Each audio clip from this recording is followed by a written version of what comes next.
നമസ്കാരം. ഇനി പോളിംഗ് ബൂത്തിലേക്ക് ജനങ്ങൾ സമ്മതിദായകാവകാശം രേഖപ്പെടുത്താൻ ഇനി വെറും ദിവസങ്ങൾ മാത്രമേ ബാക്കിയുള്ളൂ.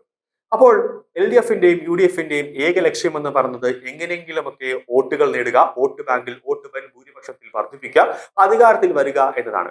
UDFനെ സംബന്ധിച്ചിടത്തോളം അവർ ഇത്തവണയും അധികാരത്തിലെത്തിയില്ല എന്നുണ്ടെങ്കിൽ വലിയ നാണക്കേട് തന്നെയാണ്. BJP പണ്ടത്തെ പോലെ, അതായത് 2021 പോലെ അല്ല BJP ഇപ്പോൾ ശക്തി ആർജിക്കുന്നു. ലോക്സഭാ തെരഞ്ഞെടുപ്പ് കഴിഞ്ഞതിനു ശേഷം കൊടുങ്കാറ്റ് പോലെ BJP കേരളത്തിൽ അങ്ങോളം ഇങ്ങോളം വീശുകയാണ്. പല മണ്ഡലങ്ങളിലും പല സ്ഥലങ്ങളിലും BJP ഒന്നാം സ്ഥാനത്തേക്ക് എത്തുന്നു. മൂന്നാം സ്ഥാനത്ത് നിന്ന് BJP രണ്ടാം സ്ഥാനത്തേക്കും അവിടെ നിന്ന് വെറും വെറും കുറച്ച് വോട്ടിന്റെ ഭൂരിപക്ഷത്തിൽ ഒന്നാം സ്ഥാനത്തേക്ക് എത്താനായിട്ട് ഇങ്ങനെ വീർപ്പുമുട്ടി BJP നിൽക്കുന്നുണ്ട്. അത് കേരളത്തിൽ തന്നെ നമുക്ക്, അത് തിരുവനന്തപുരത്ത് തന്നെ നോക്കിക്കഴിഞ്ഞാൽ തിരുവനന്തപുരം കോർപ്പറേഷൻ തെരഞ്ഞെടുപ്പിൽ, തദ്ദേശ തെരഞ്ഞെടുപ്പിൽ തന്നെ നമ്മൾ പ്രധാനപ്പെട്ട ഒരു കാര്യം കണ്ടതാണ്. തിരുവനന്തപുരം കോർപ്പറേഷൻ വൻ ഭൂരിപക്ഷത്തിലാണ് BJP പിടിച്ചെടുത്തത് എന്നത് പ്രധാനപ്പെട്ട കാര്യം. അപ്പോൾ തന്നെ നമുക്കറിയാം, ഒരു കേരള നിയമസഭാ തെരഞ്ഞെടുപ്പ് വരുമ്പോൾ തന്നെ BJPയുടെ ശക്തി എന്തായിരിക്കും. പല എക്സിറ്റ് പോളുകളും പറഞ്ഞു, അതായത് ഇടതുപക്ഷത്തിനെയും LDFനെയും ഒക്കെ സപ്പോർട്ട് ചെയ്യുന്ന, അല്ലെങ്കിൽ UDFനെയൊക്കെ സപ്പോർട്ട് ചെയ്യുന്ന മാധ്യമങ്ങൾ വരെ പറയുന്നത് BJP 9 മുതൽ 14 സീറ്റുകൾ വരെ നേടാൻ സാധ്യതയുണ്ട് എന്ന് മാധ്യമങ്ങളും പറയുന്നു. പല സർവേകളും പല PR കമ്പനികളും അടക്കം പറയുന്നത് BJP ഒരു 9 മുതൽ 14 സീറ്റുകൾ വരെ നേടാം.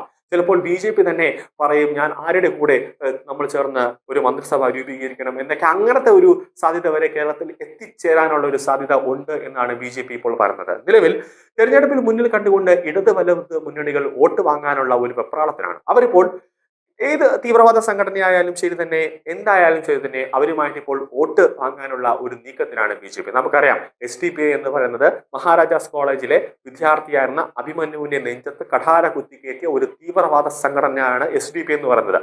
ഈ SDPIയുടെ നേതാക്കന്മാർ പകൽ മാന്യമാനായിട്ട് ചമഞ്ഞു നടക്കുമെങ്കിലും രാത്രി പോപ്പുലർ ഫ്രണ്ടിന്റെ കേന്ദ്ര സർക്കാർ നിരോധിച്ച ഭീകര സംഘടനയായ പോപ്പുലർ ഫ്രണ്ടിന്റെ നേതാക്കൾ രാത്രി കാലങ്ങളിലും പകലും SDPIയിൽ പ്രവർത്തിക്കുന്നുണ്ട് എന്നത് ഒരു സത്യം തന്നെ ഒരു കാര്യമാണ്.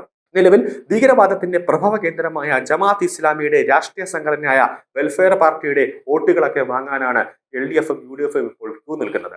അതിനു മുമ്പാണ് ഈ റംസാനുമായി ബന്ധപ്പെട്ട ഒരു ഇഫ്താർ വിരുന്നൊക്കെ നടത്തിയപ്പോഴാണ് ശിവൻകുട്ടി SDPIയുടെ ഈ ഇഫ്താർ സംഗമത്തിൽ പങ്കെടുക്കുന്നു. അവരുടെ ഓരോ നേതാക്കളുടെയും കൈകളിൽ ചെന്ന് ഉമ്മ വയ്ക്കുകയും കെട്ടിപ്പിടിക്കുകയൊക്കെ ചെയ്തത് നമ്മൾ കണ്ടതാണ്. അപ്പോൾ ഈ SDPIയെ പിന്തുണയ്ക്കുന്നില്ല എന്ന് LDF പറയുമ്പോഴും ഇലക്ഷൻ സമയത്ത് SDPIയുടെ വോട്ട് കിട്ടിയില്ലെങ്കിൽ അടപടലം തകർന്ന തരിപ്പണമാകും LDF എന്ന കാര്യത്തിൽ യാതൊരു സംശയവുമില്ല. അതുകൊണ്ട് തന്നെ മത തീവ്രവാദിയായിരുന്നാലും ആരായിരുന്നാലും ശരി തന്നെ നമുക്ക് അധികാരത്തിലേക്ക് എത്തണം എന്നൊരു ചിന്ത മാത്രമേ ഇടതുപക്ഷത്തിലും UDFിനും ഉള്ളൂ എന്നതാണ് പ്രധാനപ്പെട്ട കാര്യം. അതുകൊണ്ട് തന്നെയാണ് ഇപ്പോൾ ഒരു മാറാത്തത് മാറുമെന്ന BJPയുടെ ഒരു ടാഗ് ലൈൻ ഉണ്ട്. ആ ടാഗ് ലൈനിൽ ഇപ്പോൾ ജനങ്ങൾ തന്നെ ഊന്നി പറയുകയാണ്, നമുക്കൊരു മാറ്റം അനിവാര്യമാണ്. വർഷങ്ങളോളമായി നിയമമണ്ഡലങ്ങളിലടക്കം LDFും അതോടൊപ്പം തന്നെ UDFും മാറി മാറി ഭരിക്കുന്നു. പക്ഷെ ഒരു വികസനവും നമ്മൾ കൊണ്ടുവന്നിട്ടില്ല. പക്ഷെ കേന്ദ്രത്തിലേക്ക് നോക്കിയാൽ അവിടെ BJP സർക്കാർ ഇരിപ്പുണ്ട്. BJP സർക്കാർ മറ്റ് സംസ്ഥാനങ്ങളിലെല്ലാം തന്നെ വലിയ രീതിയിലുള്ള ഒരു വികസനം കൊണ്ടുവരുന്നു. ഇവിടെ നമുക്ക് കേരളത്തിലേക്ക് വികസനം തരുമ്പോൾ ഇത് സംസ്ഥാന സർക്കാർ അതിനെ വികസനത്തിലേക്ക് കൊണ്ടുവരാതെ ആ പണങ്ങളെല്ലാം അടിച്ചു മാറ്റുന്നു, അല്ലെങ്കിൽ കേന്ദ്ര സർക്കാരിന്റെ വികസന പദ്ധതികൾ ജനങ്ങളിലേക്ക് എത്തിക്കുന്നില്ല.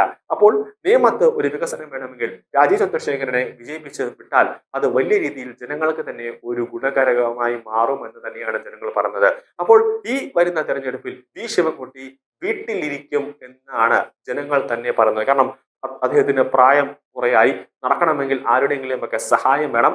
അപ്പോൾ കൈയൊക്കെ നല്ലപോലെ വിറയ്ക്കുന്നുണ്ട്. അപ്പോൾ അദ്ദേഹം വീട്ടിൽ നിന്ന് റെസ്റ്റ് എടുക്കട്ടെ, ആണുങ്ങൾ നിയമമണ്ഡലത്തിൽ ഭരിക്കട്ടെ, BJP വരട്ടെ എന്നുള്ള ഒരു ചിന്താഗതിയിലേക്ക് ജനങ്ങൾ മാറുകയാണ്.